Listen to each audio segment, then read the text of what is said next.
Joining us now, the great, didn't need to be propped up by anyone. Nope. That is Donovan McNabb. Donovan, thank you for joining us.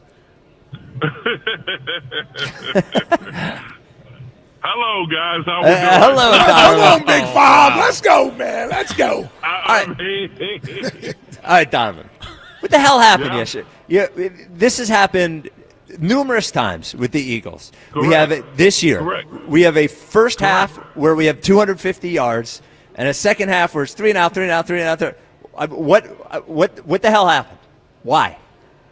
I told you leading into this game, it wasn't. Everybody wanted to make it a Big Fangio or Kyle Shanahan game, and I told you it was going to be more of Kevin Patullo versus their defensive coordinator, Robert Saleh. And Robert Saleh. And so I looked at it in a situation because in the last couple of weeks, I mean, to be honest, it's been the month and a half where it's been our second half blunders. And I think what happens a lot of times is it's just trying to get the offensive rhythm, which we find ourselves run, pass, instead of being able to create some opportunities in an intermediate game. And one thing that we haven't done and haven't been successful with is our screen game. And that's something all season I've been asking for, utilizing the middle of the football field with our tight ends, which on the last play we tried to use Dallas down the middle of the field, but you can't use them down the middle of the field in quarters coverage. In cover 4, when they're dropping everybody in quarters coverage, that's when Saquon has to come out of the backfield. And if he catches that ball on a check down, he's running for 15 yards. So we'll get the first. But I just think a lot of times we almost get outsmarted in the second half, and we don't make the adjustments like other teams do to us. And then we rely on our defense to try to bail us out. So it caught up to us of everything leading to this point, and it's unfortunate we're in this situation, but that's kind of where it's landed. Well, I'm going to take us to the final drive of the game offensively. What did you think of how that played out? We get down to those final 4 plays down there. How do you think, how did you view that playing out? What was your thoughts on that final drive? Well, for me, I'm looking at a sense is I was looking for more of us to be in a 2-minute tempo. It seemed like we were too lax. Everybody's kind of jogging across the field. Like Jalen's in the tempo, but then everybody else is kind of in a mode where we're fine. We'll get it down to play. Play clock was getting down to about 4 to 3 seconds. Mm-hmm. In a 2-minute kind of tempo, we should be snapping the ball with at least 15, 20 seconds left on the clock. And so that was one that I started to question. And then even on the broadcast, Tom was talking about it. And so when I'm looking at it, our formations kind of were telling of what we were going to do, to the simplistic passing combinations we were doing, to the drop balls. Then we get in a situation, we don't even take a shot in the end zone. Right. Like there's no shots in the end zone, which, I'm thinking, okay, at least we're trying to score, correct? So let's take a shot in the end zone at some point.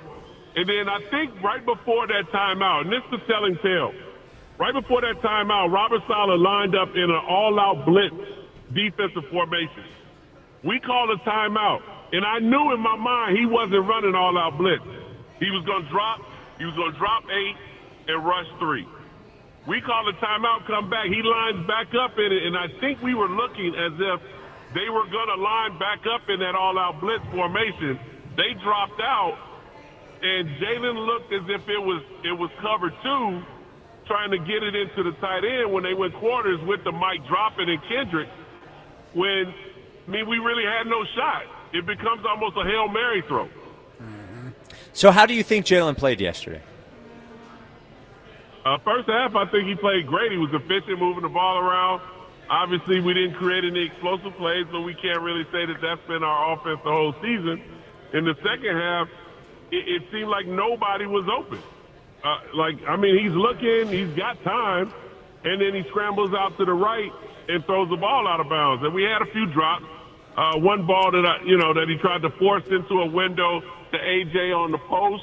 It was a little short. That was on the quarterback. We'll take that. The third down coming across the middle of the field, I think on a low dig route, he dropped that ball. And I think, just overall, I think offensively, and Jalen didn't play well in the second half at all. I'll admit that. But offensively, we didn't either. Mm-hmm. So the thing I think we try to figure out, and I want to make it clear, I know when I ask you a question like this, you're going to think I'm attacking Jalen. I'm not. I'm trying to find the answer in that you brought up two things. Usually when you ask that question, you are. But go ahead. Well, no, I think it's a legitimate question, right? So you brought up you brought up simplistic route combinations, and you brought up throwing over the middle of the field. The throwing over the middle of the field thing has been a consistent feature of the offense with Jalen, no matter who the offensive coordinator is. It's been every single year. And the simplistic route combinations also the same. So I guess we get to a point where we're trying to figure out whether they are calling these things because it's what he is best at and comfortable doing, or they're doing it and it's not what he wants to do. So I guess the question would be, if he is not comfortable doing those things, at what point, if you're a coordinator or a head coach, you say to him, you got to do this? Or is it just who he is as a quarterback and you have to scheme around it? Well, let me break it down for this. And I know there's a lot of rumblings about, what Jalen wants to run and what he doesn't like. He's deserving of that decision as the quarterback of the franchise. He's the face of the franchise. He's won your Super Bowl. He's a Super Bowl MVP. He's been in this league long enough where he decides what he likes and what he doesn't like. It's our choice as the quarterback to be able to be comfortable with what we're calling. So we can eliminate that whole mindset that everybody on the outside is trying to create, that narrative. Now, as far as throwing over the middle of the football field, I would say that that's about 75% wrong. And I'll say that because he's throwing dig routes and dagger routes to receivers across the middle. One thing that I would like to see, and I've talked about it, when teams decide to play us cover two, and I can be able to cover what cover two is, I'll just break it down in this shell. In a cover two shell, you have the safety covering the half of one side of the field and the other safety covering the other half. Your corners are covering the flats and your backers are dropping, robbing the curl. Your Mike is the only person that can stop anything that crosses the back end of the safety. And so when we get cover two, that's why I say we need to attack the middle of the football field with our tight ends and running backs, which we haven't been successful. Now, teams have been playing us a little bit of man, and so, with man, you will run crossing routes. You will run dagger dig routes at 15 to 18. That's in-breaking routes. And the thing that A.J. Brown has been successful with is running everything outside or breaking outside. That's what he's been running. Now, the guy that's been running a little bit of crossing routes and stuff like that has been Devontae. And to me, with this offense, everything shifted ever since A.J. started talking he wasn't getting the ball. The offense shifted to everything kind of going to A.J. and Devontae being third option. Mm-hmm. And so that's kind of, to me, where it took us away from what we were very successful with last season to what's going on with this season. And we didn't make that change. And so we're trying to please people now. And so our offense becomes dull and stale because we don't move guys around. And so I just think for Jalen in his situation, yes, he did not throw a lot of balls and attack in the middle of the football field, which I would like to see us doing that. If that's on Jalen, he'll speak on it. I can't really speak on it. But from a former quarterback standpoint and watching our offense, I would have liked to seen us be able to create that because it creates opportunities for us running different patterns and combinations to create big plays. What do you think about moving forward? There's a lot of talk about moving on from Kevin Patullo, offensive coordinator.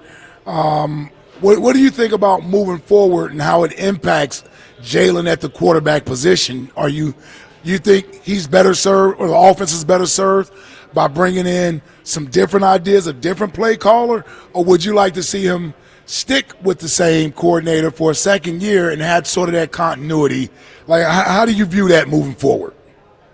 I would like to see, because the development of a quarterback is building a relationship with his offensive coordinator, his offensive staff, and them being there for years. And that's where the combination and the chemistry starts with the quarterback.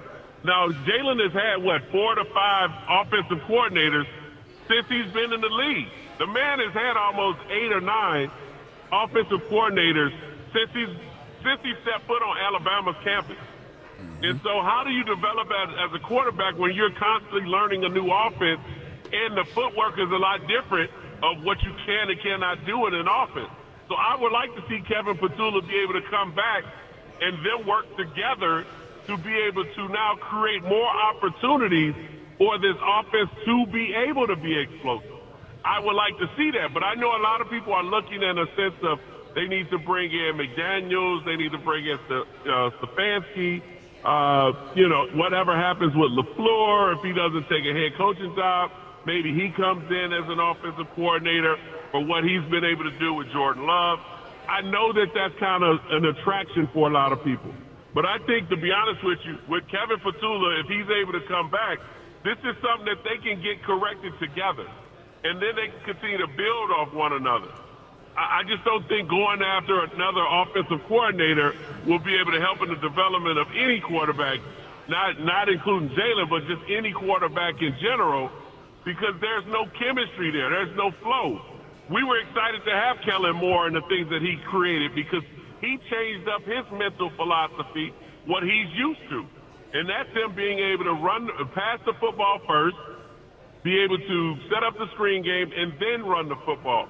He completely changed it around, which we were successful last season. So I just think maybe keeping Kevin Patullo is the right thing if you're trying to develop your quarterback. But I know what's going to happen. Everybody's going to start whining and crying that they want Kevin Patullo gone, and they're going to make that decision of trying to bring somebody in here.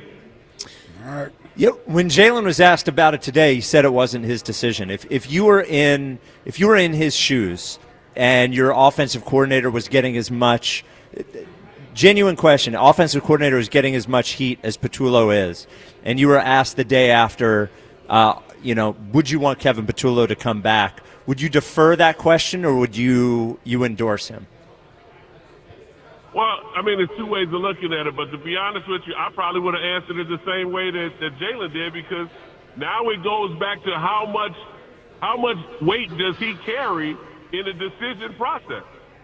And being in the league for 13 years, I've seen quarterbacks that carry a big weight of being able to help make the decisions in draft picks, in free agency, and in coaches coming in. Does Jalen have that weight? And that's something I can honestly say I didn't have any weight of being able to make those decisions when I was in Philadelphia, and I guarantee Jalen probably ain't got that weight either. Fair enough. Yep. Fair enough. And final question. Nope. I'm right there. Yep. Final question. So it's questions, to be honest with you, to add to that, man. It's questions because he's your face of the franchise, so you would think he has help in the decision-making with that. And he should. Just like I don't get upset when people say, well, Jalen don't like this or he don't like. He's deserving of that, and he should make the decision of what plays they should run and what things he doesn't like and what things he want out. Last question. Do you think the Eagles should move on from AJ? I said that they should. Okay. I said it would happen. I said it would happen. Now, again, a decision that has to be made by someone other than Jalen. That's a decision that Howie's got to make. All right. Yep. Well, it's been a great season, Donovan. Oh, man. We appreciate you. A lot of fun. Every week. My favorite call, of course, was when you sounded sort of quiet when you were getting your nails done. Mm-hmm. Yep. I was getting my sexy voice on in the nail salon. You were. And you woke up just in time to argue with Ike about who was the best athlete in your family. Hey, I do what I can, I'm a people person, You are. All right, thank you, Donovan. Hey, brother, we appreciate you, man. Enjoyed you all year, man. Take care, bro. Always been fun. Look forward to doing it again. All right, thank bro. you, Donovan. Mm-hmm.